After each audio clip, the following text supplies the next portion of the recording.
Well, Cuba's in bad shape. Cuba relied on Venezuela for oil and for money, and nobody really knows what's going to happen with Cuba. They're doing very poorly. They're really third world all the way, and we have a lot of great Cuban-Americans, and I would say Marco fits very solidly into that category. And I might ask you to say a few words about, we were discussing it before, Cuba is a very different, they don't have energy, they don't have oil, but they would live off of the oil from Venezuela, and what they do have is very strong people and very powerful people militarily, and they would protect the people running Venezuela, and they would take in a lot of money from Venezuela. Now they don't have that. They won't be taking in any money. So, Marco, what do you think? Well, I mean, the fundamental problem in Cuba is that it's run by incompetent people that don't know what an economy looks like, much less a functioning one. They've made a choice, and that is they would rather have political control over the people than they would have an economy that functions.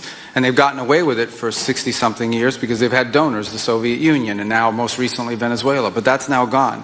So the people in control in Cuba have a choice to make. They can either have a real country with a real economy where their people can prosper, or they can continue with their failing dictatorship that's going to lead to systemic and societal collapse.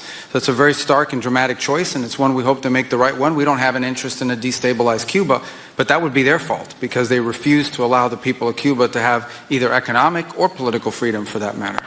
And you have a lot of people in this country that want to go back to Cuba and help Cuba. A lot of people have left, they came in penniless, they didn't have anything, and they've become very rich people in our country, and they want to very much go back and help Cuba. So that's something that Cuba has that a lot of other places don't have.